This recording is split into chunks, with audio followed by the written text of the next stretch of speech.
وہ ماں باپ کا حق ہے۔ قرآن مجید نے سب سے پہلا حق اللہ کا بتایا، اللہ کے بعد جس کے حق بتائے گئے وہ ماں باپ کا حق ہے۔ وَاعْبُدُوا اللَّهَ وَلَا تُشْرِكُوا بِهِ شَيْئًا وَبِالْوَالِدَيْنِ إِحْسَانًا، ماں باپ کے ساتھ حسن سلوک کرنا۔ ماں باپ کیا ہیں؟ یہ ماں باپ ہماری جنت بھی ہیں، یہ ماں باپ ہماری جہنم بھی ہیں۔ ان ماں باپ کے ذریعے ہم جنت تک پہنچ سکتے ہیں، ان ماں باپ کے ذریعے ہی ہم جہنم میں جا سکتے ہیں۔ ماں باپ کی خدمت کریں گے جنت میں جائیں گے، ماں باپ کی نافرمانی کریں گے جہنم میں جائیں گے، ماں باپ کی دعائیں لیں گے ہم جنت میں جائیں گے، ماں باپ کی بد دعائیں لیں گے ہم جہنم میں جائیں گے۔ یہ جو کہا جاتا ہے ماں باپ ہی تمہاری جنت ہے، ماں باپ ہی تمہاری جہنم ہے، یہ اس لیے کہا جاتا ہے کہ اللہ کے حق کے بعد سب سے بڑے حق ماں باپ کے۔ قرآن مجید نے اس کو الگ الگ انداز میں بتایا۔ ایک جگہ فرمایا وَوَصَّيْنَا الْإِنسَانَ بِوَالِدَيْهِ إِحْسَانًا، اور ایک جگہ کہا وَوَصَّيْنَا الْإِنسَانَ بِوَالِدَيْهِ حُسْنًا، ہم نے ماں باپ کے بارے میں انسان کو وصیت کی ہے، انسان کو ہم نے ماں باپ کے بارے میں وصیت کی ہے اپنے ماں باپ کے ساتھ اچھا سلوک کرنا۔ ایک مرتبہ ہمارے نبی صلی اللہ علیہ وسلم سے ایک آدمی نے سوال کیا ای العمل افضل، یہ حدیث بڑی توجہ سے سننے کی۔ سوال کرنے والے نے حضور سے سوال کیا ای العمل افضل، یا رسول اللہ افضل ترین عمل کون سا ہے؟ حضور نے فرمایا الصلاۃ علی وقتہا، سب سے افضل عمل وقت پر نماز پڑھنا ہے۔ پھر سوال کرنے والے نے سوال کیا ثم ایو، پھر کون سا عمل افضل ہے؟ آپ نے دوسرا عمل بتایا بر الوالدین، ماں باپ کے ساتھ حسن سلوک کرنا۔ یہاں تک جو حدیث کا ٹکڑا ہے ہم غور کریں، پہلا نماز بتایا، پھر ماں باپ کا ذکر کیا۔ اس کا مطلب یہ اللہ کے حق بھی بڑے ہیں، ماں باپ کے بندوں کے حقوق میں ماں باپ کے حق سب سے زیادہ بڑے۔ عام طور پر ماں باپ کے بارے میں انسان بڑی تساہل برتتا۔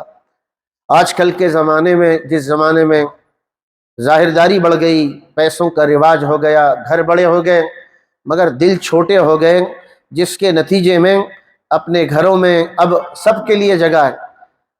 ہمارے گھر میں ہمارے دوستوں کے لیے جگہ ہے، ہمارے دوستوں کے دوستوں کے لیے جگہ ہے، مگر ہمارے گھروں میں اب ہمارے ماں باپ کے لیے جگہ نہیں۔ ہمارے نبی صلی اللہ علیہ وسلم نے 3 مرتبہ یہ جملہ فرمایا تھا رغم انفہ ثم رغب انفہ، وہ ذلیل ہو جائے، اس کی ناک خاک آلود ہو جائے۔ 3 مرتبہ حضور نے فرمایا۔ صحابہ نے پوچھا قیل من یا رسول اللہ، کون ذلیل ہو جائے، کون رسوا ہو جائے؟ آپ نے فرمایا کہ من ادرک والدیہ عند الکبر او احدہما، جس نے اپنے ماں باپ کو بڑھاپے کے عالم میں پایا، خود جوان ہوا، ماں باپ بوڑھے ہو گئے، دونوں کے دونوں بوڑھے ہو گئے یا دونوں میں سے ایک بوڑھے ہوئے، ثم لم يدخل الجنہ، وہ ماں باپ کی خدمت کر کے جنت میں داخل نہ ہوا، ایسا آدمی ذلیل و خوار ہو جائے، خوار و برباد ہو جائے۔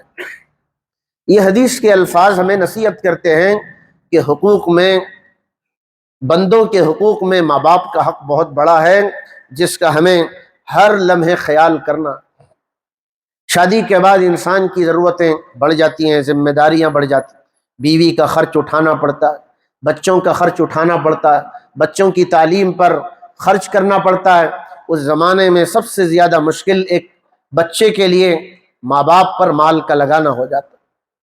ایک آدمی ہمارے نبی صلی اللہ علیہ وسلم کے پاس آیا اور آ کر یہ پوچھنے لگا ان لی مالا و ولدا، یا رسول اللہ میرے پاس مال بھی ہے، میرے پاس اولاد بھی ہے، وان ابی ان یحتاج مالی، میرے ماں باپ میرے مال کے محتاج ہیں۔ مسئلہ کیا ہے؟ میرے پاس پیسہ بھی ہے، میرے پاس اولاد بھی ہے، اور میرے مال کے میرے ماں باپ محتاج ہیں، آپ اس بارے میں کیا کہیں؟ آپ نے ایک تاریخی جملہ کہا تھا، آپ نے فرمایا تھا انت و مالک لابیک، تو بھی اور تیرا مال بھی تیرے ماں باپ کا ہے۔ یعنی تو اپنے آپ کا اپنا سمجھ رہا ہے اور تیرے مال کو بھی تو اپنا سمجھ رہا ہے، نہ تو تیرا ہے نہ تیرا مال تیرا ہے، تو بھی تیرے ماں باپ کا ہے، تیرے پاس جو مال ہے وہ بھی تیرا ماں باپ کا ہے۔ ہمارے نبی صلی اللہ علیہ وسلم نے فرمایا انسان جو پاکیزہ کمائی کماتا ہے ان میں سے اولاد کی کمائی ہے۔ ان اولادکم من اطیب کسبکم فکلوا من اموالہم، دیکھو سب سے پاکیزہ کمائی تمہاری اولاد کی کمائی ہے، تمہیں ان سے کھانا چاہیے۔ یہ ساری حدیثیں حضور نے اس لیے بتائی تاکہ بچوں کو یہ پتہ چل جائے کہ ہماری جان میں بھی ماں باپ کا حق ہے، ہمارے مال میں بھی ہمارے ماں باپ کا حق۔ جب تک ماں باپ زندہ ہیں ان کی خدمت کرنا ہے، ان پر جان بھی لگانا ہے، ان پر مال بھی لٹانا ہے۔ کیا ماں باپ کے انتقال کے بعد حق ختم ہو گئے؟ یہ بھی ایک سوچنے کی بات ہے۔ ماں باپ انتقال ہو گئے، 10 سال ہو گئے، کبھی یاد ہی نہیں کرتے۔ کیا ایسی اولاد کہلا سکتی ہے جو ماں باپ کے گزر جانے کے بعد ماں باپ کا حق نہیں سمجھتی؟ ایک آدمی نے ہمارے نبی صلی اللہ علیہ وسلم سے پوچھا، یا رسول اللہ، ماں باپ کے انتقال کے بعد بھی کیا ماں باپ کے حق ایک اولاد پر رہتے ہیں؟ آپ نے 5 حق گنائے۔ آپ نے فرمایا الصلاۃ علیہما، ماں باپ انتقال کر گئے، ماں باپ کے انتقال کے بعد بیٹے پر سب سے پہلا حق یہ ہے کہ وہ رحمت کی دعائیں کیا کرے، اللہ میرے ماں باپ پر رحم کرے۔ دوسرا حق یہ ہے والاستغفار لہما، اپنے ماں باپ کے لیے استغفار کرتا رہے، مغفرت کی دعا مانگتا رہے۔ تیسرا حق یہ کہ وانفاذ عہدہما من بعدہما، ماں باپ نے جو بھلے ارادے کیے تھے، کچھ وعدے کیے تھے، ان ذمہ داریوں کو ماں باپ کے انتقال کے بعد ادا کرنا یہ اولاد کی ذمہ داری ہے۔ چوتھا حق وصلۃ الرحم التي لا توصل الا بہما، اپنے ماں باپ کے رشتے کو باقی رکھنا۔ بعض مرتبہ ہوتا یہ ہے ماں باپ انتقال کیے، ماں باپ کے رشتہ داری سے رشتہ بھی ٹوٹ گئے۔ حضور نے فرمایا ماں باپ کے انتقال ہونے کے بعد ماں باپ کی رشتہ داری کو باقی رکھنا یہ اولاد کی ذمہ داری ہے۔ اور آپ نے 5واں حق فرمایا وَإِكْرَامُ صَدِيقِهِمَا، ماں باپ کے دوستوں کا بھی اکرام کرنا، ان کو بھی عزت دینا۔ یہ جتنی باتیں بتائی گئی یہ ماں باپ کے حق کے بارے میں۔ اللہ تعالیٰ نے جو حقوق قرآن مجید میں بیان کیے اور جن کی بڑی اہمیت ہے، ماں باپ کے بعد اگر جس ذمہ داری پر ہمیں تنہائی میں سوچنا ہے وہ میاں بیوی کا آپس کا حق ہے۔ میاں بیوی آپس میں متحد زندگی گزارتے ہیں، وہ گھر اچھا رہتا ہے، اس گھر میں پلنے والی اولاد بہتر بنتی ہے، اس کا مستقبل بھی اچھا ہوتا ہے۔ جہاں میاں بیوی سے لڑتے ہوں، جہاں بیوی میاں سے لڑتی ہو اور دن رات ایک ہنگامہ بپا رہتا ہے، وہ گھر کہلانے کے قابل نہیں ہے۔ یہ ذمہ داری بھی ہماری ذمہ داری ہے۔ صرف نماز پڑھ کے اسلام چھٹی نہیں ہوتی، اسلام نماز پڑھنے کے ساتھ ساتھ ہمیں حقوق کے بارے میں سوچتے رہنا کہ میں شوہر ہوں، بیوی کا حق ادا کر رہا ہوں یا نہیں کر رہا ہوں، میں بیوی ہوں، میں اپنے شوہر کی حق ادا کر رہی ہوں یا نہیں۔ قرآن مجید میں یہ نصیحتیں کی گئی، وَعَاشِرُوهُنَّ بِالْمَعْرُوفِ، اپنے گھر والوں کے ساتھ بھلے طریقے سے رہنا، جو کھاتے ہو ان کو کھلانا، جیسے تم عزت چاہتے ہو انہیں بھی عزت دینا، انہیں ہاتھ نہ اٹھانا، ان پر ظلم نہ کرنا۔ قرآن نے تو ایک اور تشبیہ سے بتایا ہن لباس لکم وانتم لباس لہن، عورت مرد کا لباس ہے اور مرد عورت کا لباس ہے۔ لباس کے ذریعے خوبصورتی دیکھی جاتی ہے اور کمیوں کو، خامیوں کو چھپایا جاتا ہے۔ ایسے ہی شوہر کو بیویوں کی خوبی پر نظر رکھنا چاہیے اور بیوی کو شوہر کی خوبیوں پر نظر رکھنی چاہیے۔ ایسے ہی اس آیت نے بتا دیا کہ شوہر بیوی کی کمزوریوں کو چھپانے والا بنے اور بیوی شوہر کی کمزوریوں کو چھپانے والی بنے۔ یہ لباس کیا کام کرتا ہے؟ یہ لباس خوبیوں کو ظاہر کرتا ہے، کمزوریوں کو چھپاتا ہے۔ اگر میرا لباس، آپ کا لباس ہمارے جسموں پر نہ ہوتا، ہماری کمزوریاں ظاہر ہوتی، ہمارے عیوب ظاہر ہوتے، اللہ تعالیٰ نے میاں بیوی کو لباس سے تعبیر فرمایا۔ ہمارے نبی نے یہ بھی نصیحت فرمائی، اخلاق کہاں دیکھے جاتے؟ ایک دوستوں کے اخلاق ہیں، ایک بازار کے اخلاق ہیں، ایک بزنس مین کے اخلاق ہیں۔ تاجرانہ اخلاق اللہ کو پسند نہیں ہے، مومنانہ اخلاق اللہ کو پسند ہے۔ ایک آدمی تاجر ہے، مال بیچ رہا ہے، اس وقت جب مال بیچتا ہے اس کے اخلاق کیسے ہوتے؟ آپ نے بھی دیکھے ہوں گے، تاجر کے تجارت کے وقت اخلاق کتنے اچھے ہوتے ہیں، میٹھے بول ہوتے، وہ عزت سے بات کرتا، مال بک جائے، فائدہ ہو جائے، یہ تو تاجرانہ اخلاق ہیں۔ ہمارے نبی نے فرمایا ایمان کے کمال ہونے کی علامت یہ کہ اس کے اخلاق اچھے ہیں۔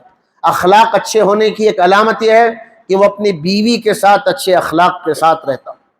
اکمل المؤمنین ایمانا احسنہم خلقا، تم میں سب سے اونچے درجے کے ایمان والے وہ ہیں جن کے اخلاق اچھے ہیں۔ پھر آپ نے یہ بھی بتایا خیرکم خیرکم لأہلہ، تم میں سب سے بہترین آدمی وہ ہے جو اپنے بیوی بچوں کے ساتھ اچھا رہتا۔ وَأَنَا خَيْرُكُمْ لِأَهْلِي، مجھے دیکھو میں اپنے گھر والوں کے ساتھ سب سے اچھا رہتا۔ حضور نے خود اپنی مثال دے کے بتا دی کہ بازار میں اچھے رہنا، دوستوں کے ساتھ اچھے رہنا، گھر کے باہر اچھا رہنا یہ کمال نہیں ہے، کمال یہ ہے کہ گھر میں اپنے بیوی بچوں کے ساتھ اچھے رہیں۔ پھر اسلام نے یہ سکھایا، عورتوں کو یہ بتایا، شوہر کو اللہ نے اونچا مقام بخشا، آپ اپنے شوہر کی عزت کرنا۔ شوہر کو حکم دیا کہ اپنی بیوی کے ساتھ اخلاق کا برتاؤ کرنا۔ ایک مرتبہ حضور صلی اللہ علیہ وسلم سے پوچھا گیا کہ انہ سئل عن خیر النساء، حضور سے پوچھا گیا سب سے بہترین عورت کون سی ہے؟ آپ نے بہترین عورت کی کچھ علامتیں بتا۔ پہلی علامت یہ فرمایا التی تطیع زوجہا اذا امر، جب شوہر بیوی کو حکم دیتا ہے اور بیوی مانتی ہے، علامت اس بات کی ہے کہ بیوی اچھی ہے۔ وَتَسُرُّهُ إِذَا نَظَرَ، جب شوہر بیوی کو دیکھتا ہے تو بیوی کو دیکھنے سے شوہر کو خوشی محسوس ہوتی ہے، علامت اس بات کی ہے کہ بیوی اچھی ہے۔ اور تیسری بات حضور نے فرمایا وَتَحْفَظُهُ فِي نَفْسِهَا وَمَالِهِ، جو عورت اپنی عزت کی حفاظت کرتی ہے، شوہر کے مال کی حفاظت کرتی ہے، یہ اچھی عورت ہے۔ گویا کہ حدیث میں شوہر کو بھی نصیحت کیا گیا، بیوی کو بھی نصیحت کیے گئے تاکہ یہ دونوں ایک دوسرے کے حق ادا کرنے والے بن۔ تیسرے جس کی طرف ہمیں توجہ دینے کی ضرورت ہے وہ اولاد کے حقوق ہیں، ماں باپ کے حق، میاں بیوی آپس کے حقوق ادا کریں۔ پھر اولاد کے حقوق ہیں، اولاد کے حقوق کیا ہیں؟ انہیں اچھا کھانا دیں، انہیں اچھا لباس دیں، ان کی ضروریات کا خیال رکھیں۔ بچے بیمار ہو جائیں، بعض ماں باپ اولاد کی بیماری کی فکر نہیں کرتے، اسلام نے اس کو حقوق میں بتایا کہ بچے بیمار ہو جائیں، ماں باپ کی یہ ذمہ داری ہے کہ بچوں کی بیماری کے علاج کی فکر کریں، بیٹا بیٹی میں کوئی فرق نہ کریں۔ ایسا نہیں یہ بیٹا ہے اور یہ بیٹی ہے، یہ سوچ ماں باپ کی نہیں ہوتی۔ پھر قرآن نے یہ نصیحت کی کہ رزق کے تنگی کی ڈر کی وجہ سے اپنی اولاد کا قتل نہ کریں، اور پھر یاد رکھیں بیٹا بیٹی میں وراثت کی تقسیم میں بھی فرق نہ کریں۔